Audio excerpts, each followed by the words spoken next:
Hello everyone and welcome to Tairuka. যদিহে আপুনি নতুন বছৰত প্ৰতিজ্ঞাবদ্ধ হৈছে যে আপুনি নতুন বছৰ এটা চাকৰি ল'ব আৰু আপুনি ভাবিছে যে আপুনি কম্পিটিটিভ এক্সামৰ প্ৰিপাৰেচন কৰিব আৰু সেই কাৰণে আজি আমি কি ডিছকাছ কৰিম যে কেনেকৈ আপুনি নিজৰ ষ্টাডি প্লেনখন বনাব পাৰে। যিকোনো এক্সামৰ কাৰণে আমি প্ৰথমতে সিলেবাসখন জানিব লাগিব আৰু তাৰ ওপৰত ভিত্তি কৰি আমি এটা প্লেন বনাব লাগিব যে আমাৰ ওচৰত কিমান দিন আছে আৰু কিমান দিনত আমি সেই সিলেবাসখন শেষ কৰিব লাগে। এতিয়া আমি যদি চাওঁ অসমৰ যিবিলাক কম্পিটিটিভ এক্সাম আছে তাৰে যিবিলাক সিলেবাস হয় প্ৰত্যেকখন সিলেবাস যদি আপুনি চাই ভালকৈ এই সিলেবাস কেইখন কি হয় সব একেই হয়। তাত সকলো সাবজেক্ট আপুনি সকলো টপিক একেই দেখিব কিন্তু অফিচিয়েলি যিখন সিলেবাস ৰিলিজ কৰা হয় তাতে বেলেগ বেলেগ ৱৰ্ডৰ বেলেগ বেলেগ ধৰণৰ এটা ৱে ইউজ কৰা হয়। তাৰ মানে যদি আপুনি বেলেগ দুখন এক্সামৰ আপুনি সিলেবাসখন মানে কম্পেয়াৰ কৰে কিন্তু তেতিয়া আপুনি দুইখন একে কেতিয়াও নেদেখে। কিন্তু আমি যদি ভালকৈ চাওঁ তেতিয়া আমি দেখিম যে তাত একেখিনি বস্তুৱে সোমাই আছে। আমি সদায় সচৰাচৰ একেখিনি বস্তু পঢ়ি পেলাই আমি প্ৰত্যেকটো এক্সাম দিব লাগে। কিন্তু এইটো কথা বেলেগ যেতিয়া আমি চিভিল চাৰ্ভিচলৈ যাম, সাপোজ APSC যদি আপুনি দিব তাত আমি অলপ গভীৰতালৈ সোমাবলগীয়া হয়। কিন্তু মেইনলি আমি যিবিলাক আমাৰ ওৱান ডে এক্সাম আছে, যিবিলাক এদিনতে হোৱা পৰীক্ষা আছে, যেনেকৈ আসাম পুলিচ SI হৈ গ'ল, যেনেকৈ আমাৰ DME হৈ গ'ল, যেনেকৈ আপোনালোকৰ আসাম পুলিচ কনষ্টেবলৰ হৈ গ'ল, এইবিলাক আমাৰ ৰিটেন এক্সাম আমাৰ এদিনতে শেষ হয় আৰু ওৱান ডে এক্সাম বুলি কোৱা হয়। তাৰ কাৰণে আমি কেনেকৈ প্ৰিপাৰেচন কৰিম আৰু তাৰ যিহেতু সিলেবাসখন একে হয়, কেনেকৈ আমি ষ্টাডি প্লেনখন বনাম তাৰ বিষয়ে আজি আমি আলোচনা কৰিম। চ' আহক আমি ভিডিঅ'টো ষ্টাৰ্ট কৰিছোঁ। এতিয়া মেইনলি ইয়াত মই এইটোৱে ডিছকাছ কৰিম যে কেনেকৈ আপোনালোকে বনাব যিখন ষ্টাডি প্লেন হয় নিজৰ অনুসাৰে আৰু লগতে আপোনালোকে গোটেই বছৰটোত এখন গোটেই এবছৰৰ কাৰণে মই আপোনালোকক ক'ম যে আপোনালোকে কেনেকৈ কি কৰিব। গোটেই বছৰটোত আপুনি কোনটো ফেজত কোনটোত বেছি ফ'কাছ কৰিব, কোনটো কেনেকৈ আপোনালোকে প্ৰিপাৰেচন কৰিব আমি তাৰ বিষয়ে আজি আলোচনা কৰিম। যেতিয়া আপোনালোকে ষ্টাডি প্লেনখন নিজৰ কাৰণে বনাব সেইখন আপোনালোকে কেতিয়াও চেঞ্জ নকৰিব। এবাৰ বহি পেলাই লাগিলে এসপ্তাহ লাগক, 3 দিন লাগক, 4 দিন লাগক, এইদিন বহি পেলাই আপুনি যেতিয়া প্লেনাৰখন বনাই ল'ব তাৰপিছত আপুনি আকৌ সেইখন চেঞ্জ কৰিবলৈ নাচাব, সেইখনকে ফ'ল' কৰি আপুনি নিজৰ প্ৰচেছটোক ষ্টাৰ্ট মানে ট্ৰাষ্ট কৰিব লাগিব, বিশ্বাস কৰিব লাগিব। এতিয়া আমি আহিছোঁ যে প্ৰথমতে আমি ডেইলি শ্বিডিউলখন যদি আমি চাওঁ এই ডেইলি শ্বিডিউলখন এনেকুৱা ধৰণৰ হ'ব কিন্তু এই বস্তুটো মই এতিয়া অকণমান আমি লাষ্টত মই ক'ম যে কেনেকৈ আমি কি কৰিম। কিন্তু মেইনলি আমি যদি চাওঁ যে প্ৰত্যেক সপ্তাহৰটো মই এতিয়া নকওঁ, প্ৰথমে মাহটো প্ৰথমে আমি কি কৰিম যে আমি যি আমাৰ 12 মাহ আছে সেই 12 মাহকেইটা আমি কেনেকৈ ভগাই লৈছোঁ। এতিয়া প্ৰথমে যদি আমি 1ৰ পৰা 3 মাহৰ আমি প্ৰথম 3 মাহ যদি আমি চাওঁ, যিটো মাহৰ পৰা আপুনি ষ্টাৰ্ট কৰিব, যদি আপুনি ফেব্ৰুৱাৰীৰ পৰা ষ্টাৰ্ট কৰিছে ফেব্ৰুৱাৰী, মাৰ্চ, এপ্ৰিল হ'ব। যদি আপুনি জানুৱাৰীৰ পৰা ষ্টাৰ্ট কৰিব তেতিয়াহ'লে জানুৱাৰী, ফেব্ৰুৱাৰী, মাৰ্চ হ'ব। তেনেকৈ আপুনি যোনটো মাহৰ পৰা আপুনি ষ্টাৰ্ট কৰিব এই মাহটোৰ পৰা ষ্টাৰ্ট কৰিলে কি হ'ব, আমি 3 মাহ ধৰিম। প্ৰথম 3 মাহ আমি মেইনলি ফ'কাছ কৰিম যে যিটো আমাৰ ফাউণ্ডেশ্যন আছে, যে বেচিক কনচেপ্ট বুলি আমি যিটো কওঁ যে প্ৰত্যেকটো টপিকৰ, যেনেকৈ মই ধৰি লৈছোঁ যে আছাম হিষ্ট্ৰী। এতিয়া আছাম হিষ্ট্ৰীত যিখিনি বেচিক কথা বা প্ৰথমতে আমি গভীৰতালৈ নোসোমোৱাকৈ যিখিনি বেচিক কথা জানিবলগীয়া আছে সেইখিনি আমি বেচিক কনচেপ্টখিনি আমি ক্লিয়াৰ কৰি ল'ম। যেনেকৈ মই যদি মেথছৰ কথা যদি কওঁ, মেথছৰ যদি পাৰ্চেণ্টেজৰ কথা কওঁ, তো পাৰ্চেণ্টেজত আমি প্ৰেক্টিছত নাযাওঁ, জাষ্ট পাৰ্চেণ্টেজটো আমি বেচিক কনচেপ্টখিনি এই 3 মাহত আমি ক্লিয়াৰ কৰিম। ঠিক তেনেকৈ পাৰ্চেণ্টেজ হৈ গ'ল, যিমানবিলাক টপিক আছে যেনেকৈ আপোনালোকে হিষ্ট্ৰী, জিঅ'গ্ৰাফী, পলিটি হৈ গ'ল মেইনলি, বা ইংলিছৰ ওপৰত হৈ গ'ল, বা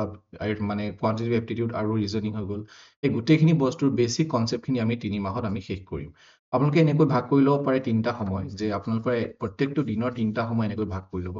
যে মৰ্ণিঙত মই এখন দেখাম বাৰু এইখনত, কিন্তু ইয়াত আপোনালোকে চাওক যে মৰ্ণিঙত যদি আপুনি যদি ভাল লাগে তেতিয়াহ'লে আপুনি ৰিজনিং আৰু মেথছ কৰিব পাৰে। আফটাৰনুনত আপুনি যিবিলাক ষ্টেটিক টপিক আছে, হিষ্ট্ৰী, জিঅ'গ্ৰাফী, পলিটি, সেইবিলাকক দিব পাৰে। আৰু ইভিনিঙত আপোনালোকে ইংলিছক দিব পাৰে। এনেকৈ আপুনি ভাগ কৰি ল'ব পাৰে। এতিয়া যদি মই নেক্সট 4 মাহৰ পৰা যদি আমি ষ্টাৰ্ট কৰোঁ, 4 নম্বৰ মাহৰ পৰা আমি যদি চাওঁ, 4 নম্বৰ মাহত আপুনি কি কৰিব যে এই যিটো ফেজ আছে, যে 4 নম্বৰৰ পৰা 6 নম্বৰ মাহত, এই 2টা মাহত আপুনি কি কৰিব, 4, 5, 6 3টা মাহত আপুনি কি কৰিব যে আমি এইটোত মেইনলি প্ৰব্লেম চলভিঙত আমি ফ'কাছ কৰিম। তাৰমানে প্ৰব্লেম চলভিং মানে হৈছে যে ধৰি লওক আপুনি কিবা এটা MCQ ল'লে, লাগিলে সেইটো যোনটো টপিকৰে নহওক, লাগিলে কাৰেণ্ট এফেয়াৰ্ছৰ হ'ব পাৰে, জেনেৰেল নলেজৰ হ'ব পাৰে, বা হিষ্ট্ৰী হ'ব পাৰে, বা কোৱান্টিটিভ এপ্টিটিউডৰ হ'ব পাৰে, ৰিজনিঙৰ হ'ব পাৰে। তো এই যিমানখিনি আছে আপুনি এই MCQখিনি কি কৰিব, ছল্ভ কৰিবলৈ ট্ৰাই কৰিব। নিজে ছল্ভ কৰিব ট্ৰাই নকৰিলেও আপুনি আনচাৰটো চাব যে কুৱেশ্যনটো কি আছে আৰু সেই কুৱেশ্যনটো বিচাৰি পেলাই আপুনি আনচাৰটো বিচাৰিব। আনচাৰটো বিচাৰি পেলাই সেই আনচাৰটোৰ লগত জড়িত কিছুমান এডিশ্যনেল ইনফৰমেশ্যন আপুনি লিখিবলৈ ট্ৰাই কৰিব। তেনে কৰিলে কি হ'ব, সেই টপিকটোৰ ওপৰত আপোনাৰ কমপ্লিট ক্লিয়াৰ কনচেপ্ট আপোনাৰ ক্লিয়াৰ হৈ যাব। নেক্সট 3 মাহত আমি কি কৰিম, যিটো আমাৰ 7, 8, 9, এই 3 মাহত আমি কৰিম যে আমি কি কৰিম, ৰিভিউ কৰিম। যে আমি যিমানবিলাক পঢ়িলোঁ বা যিমানবিলাক আমি প্ৰব্লেম ছল্ভ কৰিলোঁ সেইবিলাকত আমি কি কৰিম প্ৰেক্টিচ কৰিম যে ছাপোজ আপুনি কিবা মক টেষ্ট লৈছে আৰু সেই মক টেষ্টটো আপুনি এটেণ্ড কৰিব যে মক টেষ্টটো আপুনি কৰি পেলাই চাব লাগিব যে আপোনাৰ ক'ত উইকনেছ আছে কোনটো আপোনাৰ ষ্ট্ৰং হয় ক'ত আপুনি উইক হয় হয়নে আৰু কোনটো আমি এইটো চাব লাগিব যে যিমানবিলাক হাই ৱেইটেজ টপিক আছে যেনেকৈ আছাম হিষ্ট্ৰী হৈ গ'ল পলিটি হৈ গ'ল তাৰপিছত আপোনালোকৰ জিঅ'গ্ৰাফী হৈ গ'ল আছাম জিঅ'গ্ৰাফী হৈ গ'ল ইণ্ডিয়ান জিঅ'গ্ৰাফী তো এইবিলাক টপিক আমাৰ কি হয় ৱেইটেজটো বেছি হাই থাকে তো সেইবিলাক টপিকত আমি বেছি ফ'কাছ কৰিম এইকেইটা মাহত আৰু লগতে আমি মক টেষ্ট আমি দি যাম মক টেষ্ট এইটো কাৰণে দিম মক টেষ্টটো অকল দিলেই নহ'ব মক টেষ্টটো দিয়াৰ পিছত তাৰ মেইন পইণ্টটো হৈছে আপুনি এনালাইজ কৰিছে নাই যে আপুনি ইয়াত যিটো মই লিখিছোঁ যে আপুনি প্ৰথমে মক টেষ্টটো আপুনি দিলে 100টা কুৱেশ্যন আপুনি কৰিলে তাৰপিছত আপুনি এনালাইজ কৰিছেনে নাই যে কিয় মোৰ ভুল হৈছে কোনটোত মই ভুল হৈছে কোনটোত মই পাৰিছোঁ কোনটো মই নোৱাৰিছোঁ এই বস্তুটো আপুনি চাব লাগিব তাৰপিছত আপুনি কি কৰিব উইকলি হিচাপে আপুনি ডেইলি মক টেষ্ট আপুনি দি যাব আৰু এনেধৰণে আপুনি কি কৰিব জাষ্ট আপুনি মানে এনালাইজ কৰি যাব লাষ্ট 3 মান্থছত আমি ফাইনেল প্ৰিপাৰেশ্যন ষ্টেপ আমাৰ হৈছে যে লাষ্ট আমি কি কৰিম ডেইলি মক টেষ্ট আমি দিম আগতে আমি লাষ্ট 3 মাহত আমি কি কৰিছিলোঁ উইকলি দিছিলোঁ কিন্তু এতিয়া আমি যিটো আমাৰ 10 11 আৰু 12 এই 10 11 12ত আমি কি কৰিম আমি ফাইনেল প্ৰিপাৰেশ্যন আমি ষ্টাৰ্ট কৰিম আৰু ডেইলি মক টেষ্ট দিয়া আমি ট্ৰাই কৰিম তাৰপিছত আমি লগে লগে আমি ৰিভাইজ কৰি যাম আমি ৰিভিজন কৰি যাম যিমানবিলাক আমি নোটছ বনাইছোঁ যিমানবিলাক আমি ধৰি লওক যিমানবিলাক আমি মক টেষ্টৰ আমি লিখিছোঁ আমাৰ মক টেষ্টত আমি আমাৰ এনালাইজ কৰোঁতে আমি এডিশ্যনেল ইনফৰমেশ্যন লিখিছোঁ তাৰপিছত আমি যদি এক্সাম যিবিলাক আমাৰ ষ্ট্ৰেটেজি আছে আমি টাইম মেনেজমেণ্ট হৈ গ'ল কুৱেশ্যন আমি কেনেকৈ চিলেক্ট মানে আমি কোনবিলাকত বেছি ফ'কাছ কৰিব লাগিব তো সেনে হিচাপত আমি কি কৰিম ৰিভিজন কৰিম তো মেইনলি এই 3 মাহত লাষ্ট 3 মান্থছত আমি এইটোৱে কৰিম যে আমি ডেইলি মক টেষ্ট এটেণ্ড কৰিম আৰু যিমান পাৰোঁ সিমান আমি কি কৰিম ৰিভিজন কৰিম আমি বাকী এই 9 মাহত আমি যিমান যি পঢ়িলোঁ এইখিনিত আমি কি কৰিম এই লাষ্ট এই আমাৰ 3 মান্থছত আমি গোটেইখিনি আমি কি কৰিম ৰিভিজন কৰিম এতিয়া মেইনলি এইকেইটা মই মান্থলি ৱাইজ মই ডিভিজন এইটো কাৰণে কৰিছোঁ মেইনলি আমাৰ প্ৰাইম ফ'কাছ যে আমি গোটেই বছৰটোত 12 মাহক আমি কি কৰিলোঁ 4টা ভাগত ভাগ কৰিলোঁ আৰু এই 4টা ভাগত ভাগ কৰি পেলাই আমি কি কৰিলোঁ যে আমি কেনেকৈ ফ'কাছ কৰিম কোনটো মাহত আমি কোনটো বস্তুক প্ৰায়ৰিটি দিম আমি সেই বস্তুটো আমি আজি এতিয়া বৰ্তমান চালোঁ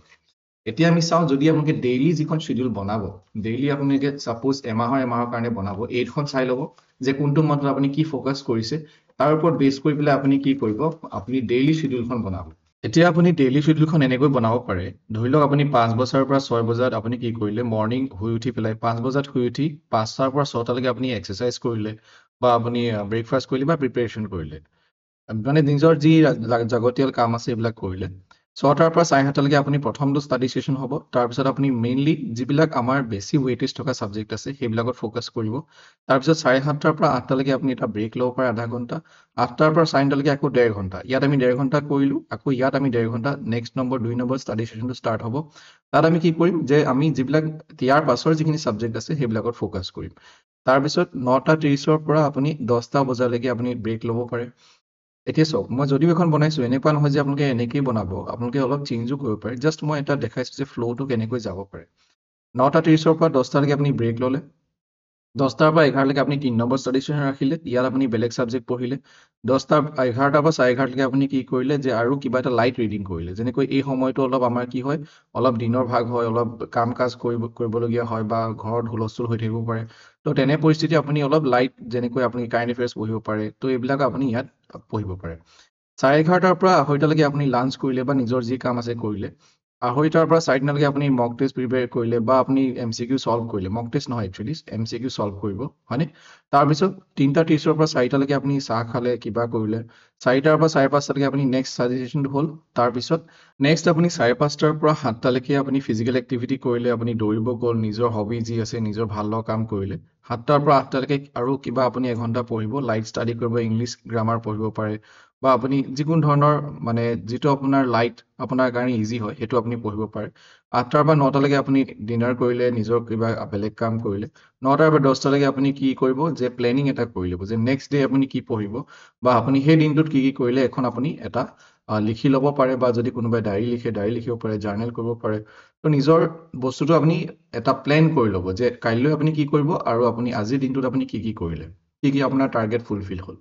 10টাৰ পৰা 5টালৈকে আপুনি কি কৰিব শুব আৰু আকৌ আপুনি 5টা বজাত শুই উঠিব এটা টাইমিংটো চবৰে বেলেগ বেলেগ হ'ব পাৰে, কোনোবা আপোনালোকৰ জব কৰি থাকিব পাৰে, জব কৰা টাইমিং বেলেগ বেলেগ হ'ব পাৰে। আপোনালোকে জাষ্ট এই ৱেটোত এনেকৈ বনাই ল'ব, টাইমিংটো আপোনালোকৰ বেলেগ বেলেগ হ'ব পাৰে, কিন্তু আপোনালোকে নিজৰ যিমান পাৰে সিমান সময় আপুনি পঢ়াটোত দিব। এতিয়া আমি যদি উইকলি ষ্ট্ৰাকচাৰটো চাওঁ, উইকলি মেইনলি আমি এনেকুৱা ধৰণৰ হ'ব পাৰে,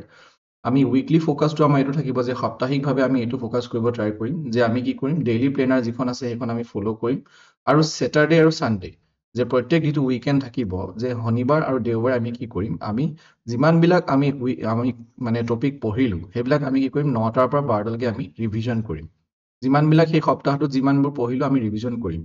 আৰু যদিহে আপোনালোকে ৰিভিজন নকৰে তেতিয়াহ'লে মনত ৰাখিব আপোনাৰ মনত নাথাকিব আৰু আপোনালোকৰ সেই বেমাৰটোৱে হ'ব যে ছাৰ আমি সকলো পঢ়োঁ কিন্তু আমাৰ মনত নাথাকে।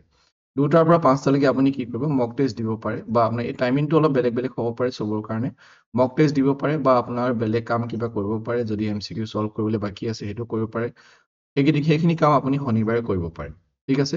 সোমবাৰৰ পৰা শুকুৰবাৰলৈকে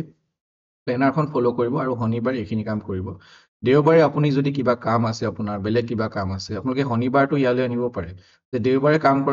দেওবাৰে কৰা কামখিনি আপুনি শনিবাৰেও কৰিব পাৰে। কেলে দেওবাৰে বহুতখিনি বস্তু আমাৰ অফিচবিলাক বন্ধ থাকে, আপোনাৰ বেলেগ কাম থাকিব পাৰে। চ' সেইকাৰণে আপুনি দেওবাৰৰ কামখিনি শনিবাৰে কৰিব পাৰে, শনিবাৰৰ কামখিনি দেওবাৰে কৰিব পাৰে। চ' দেওবাৰে আপুনি কি কৰিব, যিমানখিনি আপুনি মক টেষ্ট দিব তাৰ পাৰফৰ্মেঞ্চ আপুনি চাব, সেইখিনি এনালাইজ কৰিব, বা আপুনি নহ'লেও আপুনি ৰেষ্ট কৰিব পাৰে, মেইনলি ৰিলেক্স কৰিব পাৰে ছানডে। চ' সপ্তাহত এটা দিন আপুনি ৰিলেক্স কৰিব পাৰে, বা আপুনি যদি বেলেগ কিবা যিমানটো এই সোমবাৰৰ পৰা শুকুৰবাৰলৈকে যিখিনি কাম কৰিলে আৰু তাৰ ভিতৰত কাম কৰা যদি কিবা পেণ্ডিং আছে, পেণ্ডিং কামখিনি আপুনি কেতিয়া কৰিব পাৰে, ইয়াত কৰিব পাৰে। মানে এই দেওবাৰটোত কৰিব পাৰে, যদি আপুনি দেওবাৰ বেলেগ কিবা কাম থাকে সেইটো আপুনি মেনেজ কৰিব পাৰে। চ' এই বস্তুখিনি আছিলে, বস্তুটো মই এইটোৱে ক'লোঁ আজি যে কেনেকৈ আমি এইটো চাব লাগে যে কেনেকৈ আমি প্লেনাৰ এখন কেনেকৈ বনাম, বা আমি এবছৰৰ কাৰণে আমি কেনেকৈ ফ'কাছ কৰি পেলাই আমি প্লেন কৰি ল'ম যে কেনেকৈ আমি এটা কম্পিটিটিভ এক্সাম আমি ক্লিয়াৰ কৰিব পাৰোঁ। চ' এইখন যেতিয়া আপুনি বনাব, এইখনেই ফ'কাছ কৰিব, এইখনতে আপুনি ষ্টিক থাকিব। এনেকুৱা নহয় যে এইখন আজি বনালোঁ কাইলৈ আকৌ চেঞ্জ কৰিলোঁ, এনেকুৱা নহয়। কিন্তু সময় সাপেক্ষে আমি চেঞ্জ কৰিবলগীয়া হ'ব পাৰে, সেইটো আপুনি নিজৰ একৰ্ডিংলি আপুনি চাই ল'ব। আৰু এখন প্লেনাৰ খুবেই জৰুৰী, যদি আপুনি প্লেনাৰ বনোৱা নাই তেতিয়াহ'লে আপোনাৰ বহুত খেলি মেলি হ'ব যে আপুনি কালি কি পঢ়িছিলে আজি কি পঢ়িব একো ঠিক নাথাকিব। চ' আজি আমি ইমানখিনি ডিছকাছ কৰিলোঁ। আই হোপ আমি যি ডিছকাছ কৰিলোঁ আপোনালোকে ভালদৰে বুজি পালে। থেংক ইউ ফৰ ৱাচিং everyone. Good night and take care.